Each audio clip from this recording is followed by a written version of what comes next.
Hello students. So in the previous class we were talking about the Dalton's atomic theory.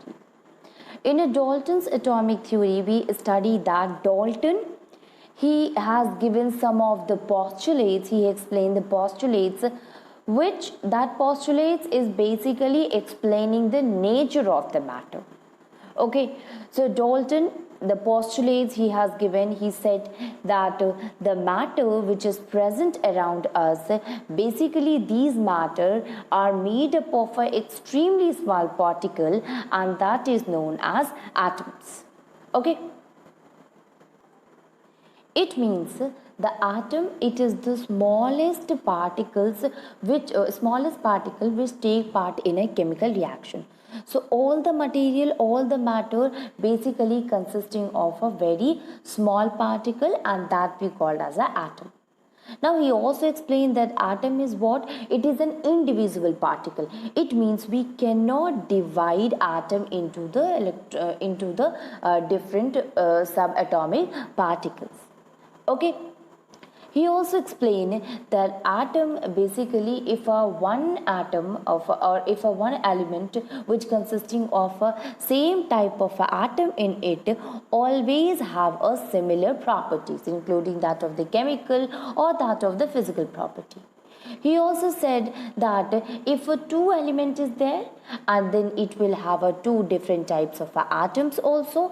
So that two type of atoms, they differ from each other. It means they both of them have a different physical and that of the chemical properties. Dalton's he said that when the two or more elements they combine together, they always combine in a fixed proportion by mass. Okay, fixed proportion by mass, as well as it always combine together in a simple whole number ratio. So these are some different Dalton's atomic theory which is given by John Dalton. Okay, now we have studied that there are some limitation also. The first one is that atom is not an indivisible particle, but atom can be divided into the subatomic particles. Okay, so atom, it can be divided into the electron, proton and neutron. Okay, now atom of the same element, we have studied about the isotope, can have the different masses. It means it is having the different chemical properties. If we talk about the two different types of atom present in two elements, they may have the same atomic mass that we have studied in isobars. Okay, so in isobars, they both two different elements having the same atomic mass. So we can say that it may have the same properties. Okay, not only this, when two or more elements they combine together, they can combine in a complex or not in a simple whole number ratio. Okay, so these were the postulates and that of the limitations of the Dalton's atomic theory that we have studied. Now today we will go through that of the Dalton's atomic theory, how the postulate of the Daltons explain the law of chemical combination. So what was the law of chemical combination, student? Law of chemical combination states that every reaction, it always occur by following that of the certain laws, and it is divided into law of conservation of mass and law of constant proportion.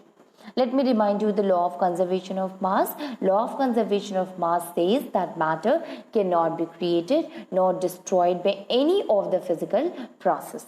Okay. Now we will understand the law of conservation of mass, which will be explained by the postulates of the Dalton's atomic theory. So when we talk about the Dalton's atomic theory, student, so according to the Dalton's atomic theory, where matter is there, matter is basically made up of atoms. Okay, so it is made up of atom, and atom can neither be created nor destroyed, because according to Dalton's law, it is an indivisible particle, so it cannot be destroyed or it cannot be created. Hence we can say that since matter is made up of an atom, so matter is also can neither be created nor destroyed. Okay, so matter made up of an atom cannot be created or destroyed. Thus the matter is also the same, that it cannot be created nor destroyed. Now, basically by this we can understand one thing, that is during a chemical reaction, when a chemical reaction occurs, then the atoms, it simply undergoes the rearrangement. Okay, it means there is no new formation of an atom is there, or there is no loose of the atom is there. Only the two elements they rearranges, it means the atoms in it, they rearranges themselves, and this, due to this rearrangement in the compound or in the element, a new substance is formed. Okay, so here a new substance is formed, but the kind of the element which is present in the reaction will remain the same.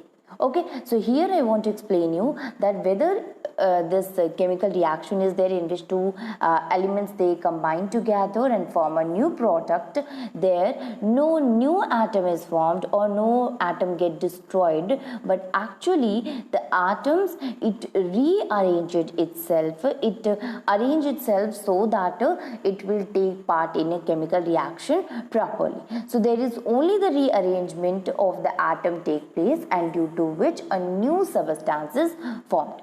Okay, so by this we can prove that the mass can neither be created nor destroyed, because atoms, they are having the same atomic masses.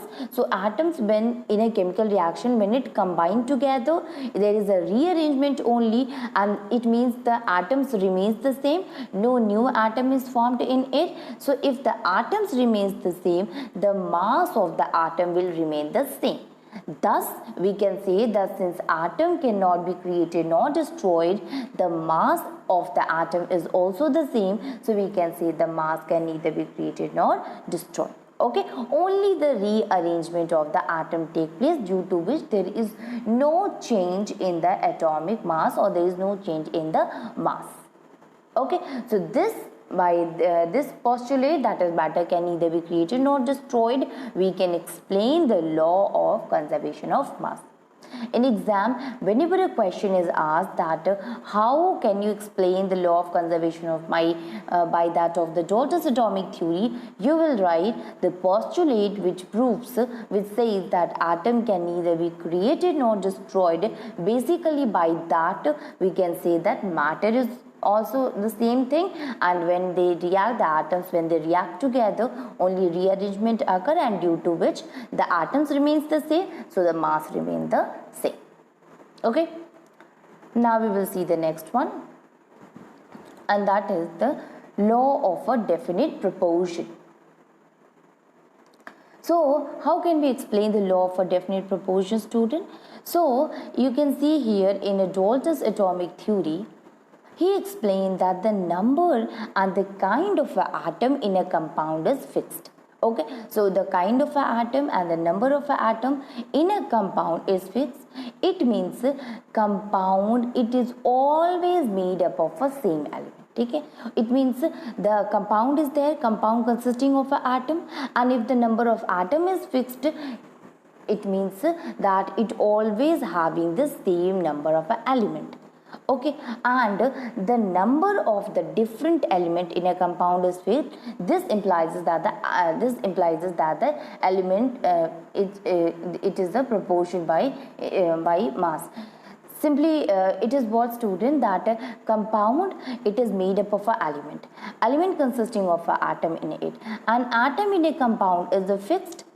Okay, and thus when it combine with the when two or more different elements, when they combine together with that of the compound, this consisting of the same type of a atom, same kind of a atom, thus they always combine in a fixed proportion by mass, because the mass of the atoms remains the same while combining with that of the two elements. Okay, so when two elements they combine together, the both of the element is having the atoms in it, and the atom is fixed there. In a compound, atom is fixed there, the kind of the atom in a compound is fixed there. So when two elements they combine together to form the compound, the atom remains the same, and since the atoms remains fixed, since the kind of atom remains the same, thus the atomic mass will also remains the same. So we can say they always combine in a fixed proportion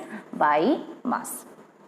Okay, so this is the explanation of the two laws of the law of chemical combination: law of conservation of mass and law of definite proportion.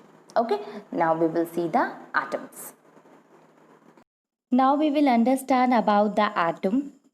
So before we go further and understand the atom, student, tell me that what happen if you visit to any of the construction site, or when you see the building which is having the walls, and that walls are made by that of the joining bricks.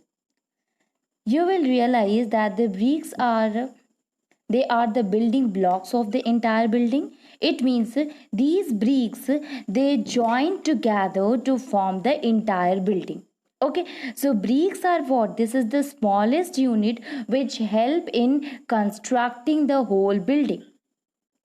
In the similar way, atoms are also the same. When we talk about the matter, student, atoms are what?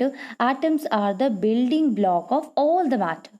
So we can say that it is the smallest particle which can ever exist or which form all the matter. Okay, so if you see that in most of the cases, the atom which exists in the nature, it always exists in a combination with the other atom.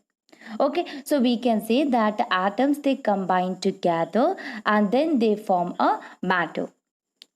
Now, atom of a very few element is there, they exist in a free state. If you see that of the helium is there, or neon is there, so inert gases, their atom they always exist as a free state, while the other atoms they always combine together to form molecule or to form the matter. Now, on that basis, we can define that of the atom, student. So, atom is what?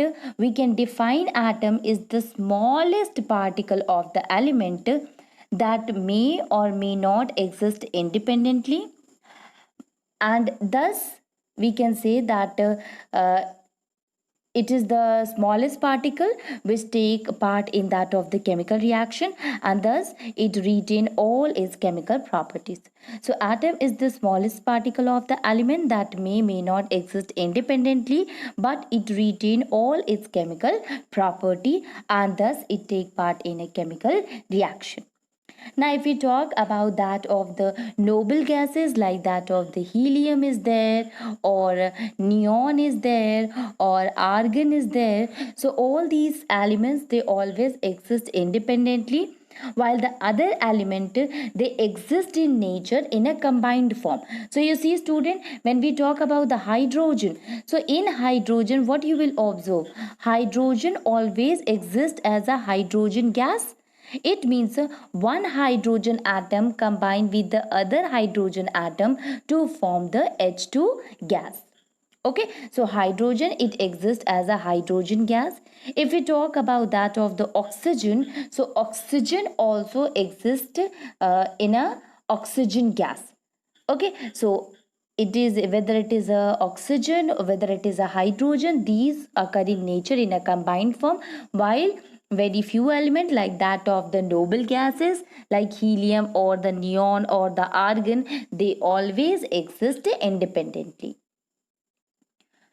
Now if we talk about the atom, how big are the atoms, and or what is the size of the atoms. So when we talk about the size of the atom, student, we talk now that atoms they are very small, and they are this much smaller that they cannot be seen by that of the naked eyes, or even with that of the simple optical microscope.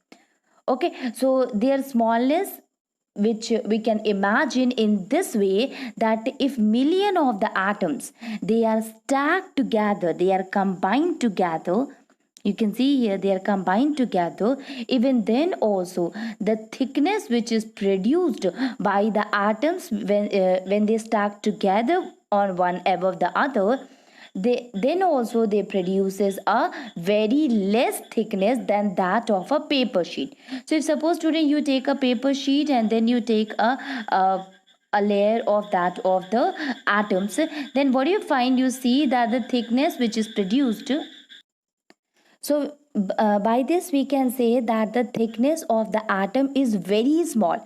So how can we see the size of the atom, or how can we see the magnified image of the surface of the element which is showing the different atoms? So we can see it with the help of STM. What is this STM, student? It is a scanning tunneling microscope. So this scanning tunneling microscope, it made us possible, it's a kind of a modern technique which make it possible to produce a magnified image of the surface of the element which is showing that of the atoms. Okay, so atom basically it is very small, so we cannot observe it, we cannot see it with the help of a optical microscope, but with the help of this scanning tunneling microscope we can see the layer of the atom. Now if we talk about that of the size of the atom, student, so the size of the atom is always expressed in the term of the atomic radius. Okay, so atomic radius is there which tells the size of the atom. If suppose we are talking about the what is the radius of this atom, it means we are simply talking about the size of the atom, so it is represented by that of the atomic radius. Now we consider the atomic radius as a spherical one, because radii, whenever we take radii, we always talk about the circle or the sphere. So we consider atom as a spherical, and thus by which we can we can find out the atomic radius of the atom. Now if we talk about the atomic radius, how it is measured, so atomic radius, it is always measured in nanometer. Okay, nm, nanometer. Okay, so atomic radius is measured in that of the nanometer. Now 1 nanometer is equals to 10 the power minus 9 nanometer. It means 9 meter, sorry, it means 1 by 10 the power 9 meter. So 1 nanometer is equals to 10 the power minus 9 meter. Okay, or 1 meter is equals to 10 the power 9 nanometer. Now if we talk about the radius of most of the atom, so most of the atom, the radii of the most of the atom are in the order of the 10 the power minus 10 meter, or we can say in the order of a 0.1 nanometer. For example, if we talk about that of the radius of the hydrogen, so the atomic radius of hydrogen is 0.037 nanometer. While if we talk about that of the gold, that will be equals to 0.144 nanometer. Okay, so you can see here that the radius of most of the atoms, they are in the order of a 0.1 nanometer. Okay, now we will talk about the symbol of the atom of the different elements. So whenever we talk about the symbol means what? To represent anything by short notation. Okay, so, or in an abbreviated word. So quite often in our daily routine, we use the short notation or that of the abbreviation for the lengthy names. If the name is lengthy, then we use a short name of it or an abbreviated word of it. So scientists were also trying to develop some short notation for representing the element from the beginning, in which John Dalton was the first scientist. He was the first who proposed the short notation for representing the various elements. Okay, so he represent the various element by a short notation, and he called these notations as a symbol. So he was the first scientist who used symbol to represent the different element. He suggested that the symbol of the element represent its name, also its definite quantity, that is whether it is a one atom or more than that. Okay, so every symbol he proposed must have a definite quantity of the respective element, as well as the symbol it represent its name also.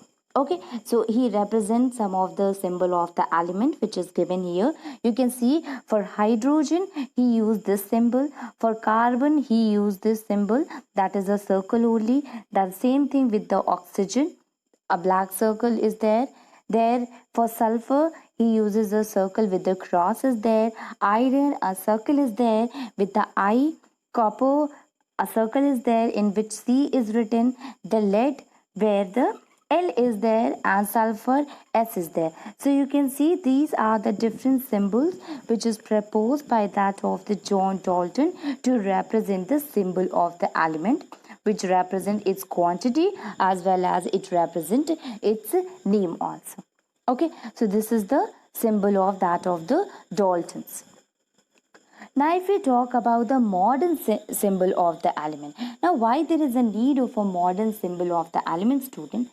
So Berzelius was what he was the Swedish chemist, and he suggested a more logical method to represent the full name of the element, and he proposed to use one letter or that of the two letter from the name of the element.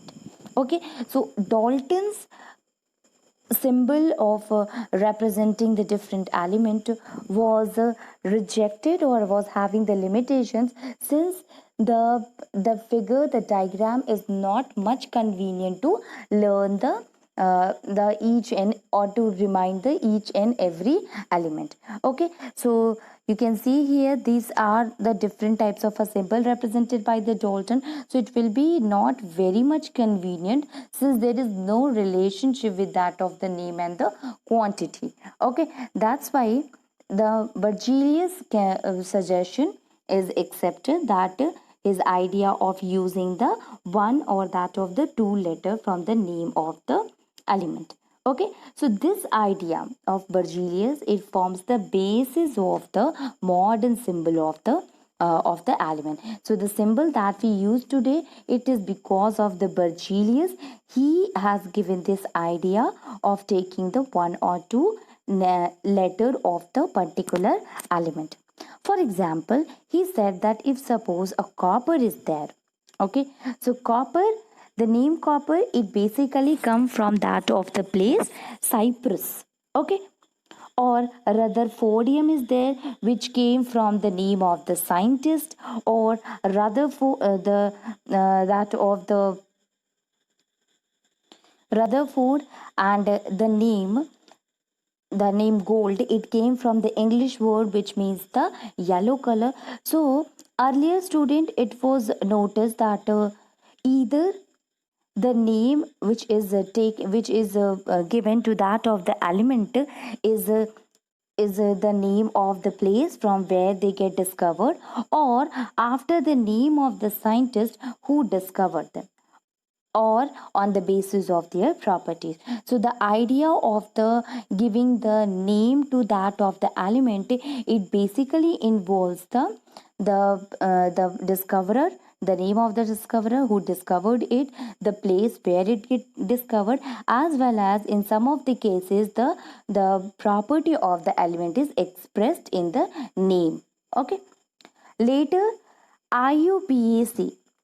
What is the full form of a IUPAC, student? IUPAC is the International Union of Pure and Applied Chemistry. So international committee was set up, and there the International Union of Pure and Applied Chemistry, they make a committee and they approve the name of the different element which we use in nowadays. Okay, so that we call as a modern symbol of the element. So in the modern symbol of an element, student, the symbol of the element basically it is represented by the letter, and the symbol of the some element they are represented by one letter, while the symbol of the other element they are represented by the two letter. Okay, so basically the symbol which we use today, it consisting of the first letter, or it consisting of the first letter by that of the another letter. Okay, now if the symbol has only one letter, you can see here, if symbol is have only one letter, it should be written as a capital letter, and if the symbol has two letters, then the first letter should be capital and the second letter should be the smaller letter. Now you can see here, if aluminium is there, so aluminium, it consisting of the two names. So the first letter is a capital one, that is A, and L is the smaller letter. Argon is there, so the first letter is the capital one while the R is the smaller one. Barium is there, so the first letter is the capital B and then the smaller b. Here we had taken a one letter, that is for the boron. Okay, so boron is a we have used only the B only for boron. Barium also started from the B, that's why we had taken the two letter of the barium, that is B and A. Now you see here, student, in a carbon we had taken the first letter of the carbon, that is C. In case of that of the calcium, we had taken the first and the second letter of that of the this element. Okay. So you have seen here, either we had used the first letter or we had used that of the first and the second letter. Later on, it is found that there are some element in which the scientists they had taken the first and the third letter also, like in case of that of the chlorine. So in chlorine, the name, the symbol which is given to that of the chlorine, so you see here the first letter is C and the second letter is H, but the symbol is Cl, it means the first and the third letter has been taken for the symbol of the chlorine. Okay, so the first letter, we can take the first letter, or we can take the first and the second letter, or we can take the first and the third letter. Okay, so this much we have understood that how we will write the symbol or how the symbol is formed. Now you see, student, this is okay that we had taken the nitrogen as a N or oxygen as a O. But if you see the potassium as a K, or gold as a AU, or lead as a BB, okay, or silver as a AG, so why the name does not have any relationship with the name given here? Means there is no P, there is no S or SI is there. No, there is in iron. The symbol of the iron is Fe. So you see there is no F in the iron. So why, from where this name has been given, student? Actually, this name, the symbol which is derived from this element is from their Latin name. Now if you see that in case of the iron, the Latin name of the iron is the ferrum. Okay, so Latin name is ferrum. So ferrum, that's why the name Fe is taken here. If we talk about the gold, student, so what is the name given here for the gold? That is Au. Okay, so the name the Latin name of the gold is aurum, Aurum, and from where we had taken this name, that is Au. Okay, if we talk about that of the potassium, so potassium Latin name is Kalium, Kalium. So this is the Latin name of that of potassium. So you can see here the first name started with the K. So we had taken the first letter of the Latin name. Okay. So we can say that we had derived the symbols, we had given the symbols, or we represent the symbol by the different letters, by using the different letters or by that of the Latin name.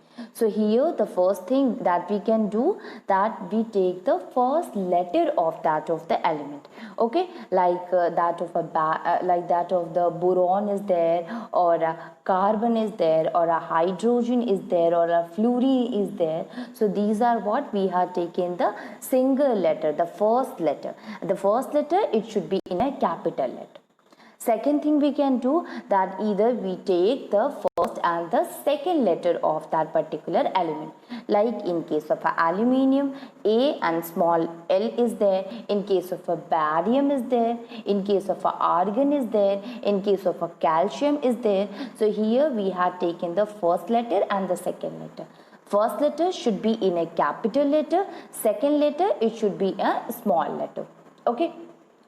Then the third one, we can take the first and the third letter. Like in case of a chlorine. Okay. So in case of a chlorine, CH we will not use, we will use the L. Okay. So chlorine is the good example in which we can say we have taken the first and the third letter of that particular element. Then the fourth one is that we have taken the Latin name of that particular element. Like in case of a potassium we discussed, that is a gallium is there. So we use the K of the gallium. In case of a gold, aurum is there. So we use the AU of that of the aurum of the gold. If suppose we have taken the iron, so ferrum is there. So ferrum is Fe. So we had used the Latin name of that of the iron as Fe. So these are what these are the different symbols by and how we can represent it by using the different letter of this element. Okay. Now we will talk the another one, and that is the atomic mass. Now, if we talk about the atomic mass, student, it means mass of the atom. So atom, right now when we started, we said that atoms are the smallest particle. Okay, it means it is this much small that if we keep it, if we stack it over one over the other, even then also you see that it will be thinner than that of the paper sheet. Okay, and with the help of the scanning tunneling microscope, we are able to see the atoms. So how can we find the atomic mass? Because the atoms are very small, so mass will be also almost negligible. Okay, or it will be very small. So since the atoms, they are very small in size and its mass is very small, so the determination of the mass is very difficult. So scientists, they decided that either to find the mass of individual atomic mass, we can use the mass of an atom by comparing it with the mass of a standard atom. Okay, so we will take a standard atom and we will compare the mass of that standard atom to the other mass of the atom. Okay, so the mass of an atom is compared with the mass of the standard atom. Okay, so atomic mass, how we get the atomic mass? By comparing the mass of that particular atom to the mass of a standard atom. Okay, now the question is, what is the standard atom? Which atom we should take as a standard atom by which through the mass of that we can compare the mass of the other atom.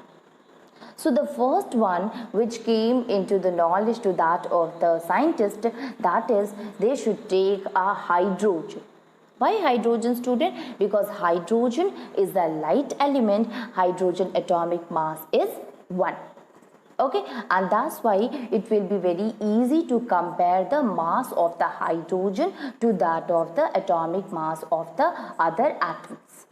But later on it is found that when we compare the mass of the hydrogen to the mass of the other atom, the result it comes in a fraction. Okay. So this is the atomic mass by which we are discussing that how the hydrogen is there and how hydrogen get rejected. Okay, now tomorrow we will continue with the same topic and we will study that how the oxygen and that of the carbon comes in a knowledge for calculating the atomic mass of the different atoms. Okay, students.